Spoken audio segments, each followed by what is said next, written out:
Listen to the people who know him best. His former chiefs of staff. Most recently, 4-star Marine General John Kelly. Listen to 2 former secretaries of defense who worked for him. Listen to his national security advisor. Listen to his vice president, who have all, in one way or another, said he is unfit to be president again, should never be president again, and is dangerous. It has become clear from the people who know him best, all Republicans, by the way, who served with him in the Oval Office and the Situation Room, not to mention Donald Trump's own words, saying that he would terminate, and I'm quoting, terminate the Constitution of the United States of America. The vice president yesterday. Malcolm Nance was still with us. Carlos has graciously agreed to come on in just a few minutes because, Malcolm, we wanted to hold you over because your piece is just so beautiful and so important. You were on a bus tour of the southern states for National Security Leaders for America. You write they needed at least one additional senior enlisted national security expert on the road, and that was me. You said, surprisingly, choosing to actively participate in the campaign rather than be a social media influencer led me to a spiritual moment I hope all of you will take into your heart. And I was just saying the irony of that. I got the picture of my mom's name engraved on my dad's grave at Arlington for the first time yesterday, as I literally read your piece and was already crying. And you know, and I also thought about the vice president there at the Ellipse, where, you know, you wrote the book They Want to Kill Americans. That because you're talking here about your emotion after 9/11 as well, and this is a day when domestic terrorists attacked America. Which I don't, you probably never thought you would see when you were, losing friends at the Pentagon and crying about that, right?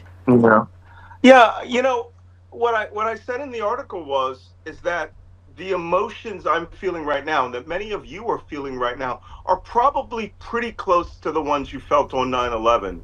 And, I was at the Pentagon, I was there all day, and by evening, it was starting to overwhelm me, right? That the nation was going through a tragedy.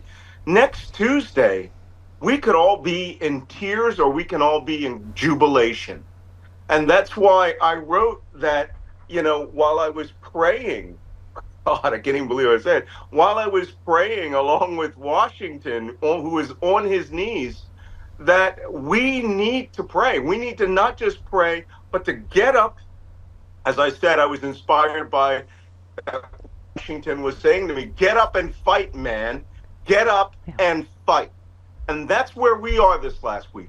We are at the part where we leave, as they say, nothing on the field. I met Tim Waltz last week.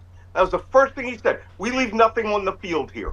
We're going to all fight. We had all these admirals and generals and senior enlisted there. And he was like, let's effing go. And that's what we all need to do now. Did you have a moment, because I know this election is making us all a little bit crazy. Did you have a moment where you were like, I think a statue is talking to me? Can I just read some of this, though, because it's so beautiful. You just talked about your wife's grave. You said, the groundskeeping staff there know who I am. I'm the guy who hugs the white stone as if my wife stood before him. I must cut a sad spectacle talking to and kissing and hugging the granite, but it always feels right. You just said, we always talk. It's usually a one-way conversation, but her responses sometimes reach me in my dreams. I told her the nation was in trouble. I didn't know what would come. I asked her for help. I joked that anyone she could talk to in heaven should feel free to intervene, and rapido, I laughed at the image of her asking God to ensure the success of election, but this time it was not a joke. When I leave her, I'm usually too bereaved to do anything but cry in the car until I compose myself, but this time I was moved by an unexplainable force to walk over to the statue of General George Washington. Can I just give you a second? Yeah. Stephanie, I want you to imagine, right? Christmas of 1776. He moves this entire army from north of Philadelphia across the frozen river. And if he fails, it all goes away. It will all end right there. Just imagine how horrible and gut-wrenching and stomach-churning the prayer he had to have given at that point. And that's exactly what I felt. We are at a point where if you're feeling anxiety, I feel it with you. If you're feeling fear, I feel it with you. If you're feeling pain and could this fail? That's happened at the biggest moments of American history with the biggest people in American history. And it's now your job to ensure that there is jubilation and victory. This line killed me. You just said it's ironic that George Washington, the president who relinquished power when everyone wanted him to remain, should be the figure I prayed with. You said 2.5 centuries later, I found myself praying that the common sense and patriotism of the United States citizens would heed and embrace Washington's wishes and reject another mad king. Man, that's a that's a dollop of history we needed to hear. But you just said America may be in its last week as a democratic republic. The thought moved me to the flow of tears as deep and profound as on 9/11. I fear a loss to Trump in this election will tear the very fabric of my being should America end and become a white supremacist dictatorship.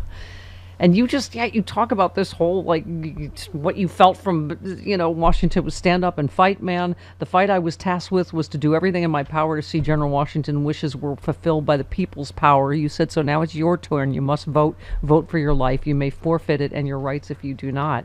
I mean, that's the problem. Everybody thinks like, oh, it's hyperbole. We always hear, oh, this is the most important election of our lives. I mean, we've never said this could be the last election of our lives, have we? In our history. There are times in your life you can sit on your butt. This ain't it. This ain't it. You are voting for the continuity of the United States of America. And if you don't vote, if you just feel too tired and people who are registered and they just, I didn't feel like early voting, I'll vote on election day. Drag them. Promise, do what I'm doing. Promise them pizza parties. Take them to the polls themselves and reward them with a nice lunch or margaritas or whatever bribe that you require that is not $1 million check, right? And you are about to make history. Yeah. This is the most dangerous week since 1860 when the nation split apart. This is not hyperbole. This is not a joke. This could all end next Tuesday. Don't leave anything on the field. Don't have any regrets. Drag everybody out to vote, especially in the swing states. I'm going to Philadelphia, right, where I was born and raised, where this nation started. And I do not want to cry on the steps of Independence Hall next week. I want to shout with joy on the steps of Independence Hall. Let me read your closing. This piece, so beautiful. You got to read it, everybody. This election day, before you vote, do one last thing. Take a knee, clasp your hands, pray for a few seconds that this nation, of the people, by the people, and for the people, shall not perish from this earth. Then get up and fight for America with all your heart. Leave nothing on the field, and we will prevail. We will win. It ends up being a pep talk at the end. Yeah. After you made us poo our pants. But you retweeted the German magazine with him doing the Sieg Heil, and it's like when the Germans recognize it, when all his generals say he's Hitler. I don't know what else. I'm telling you, yeah, Steph, this is the single most important broadcast you've done. Oh, right. The rest of this week, when you finish up next Monday, okay, that will be it.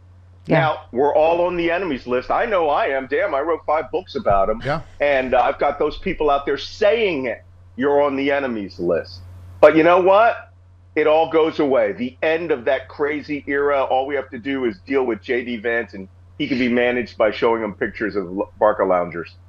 So let's go do this thing. All It's right, the last time let's do it. you're going to hear from me until Election Day. That's right. Day after Election Day. Let's go. Yep.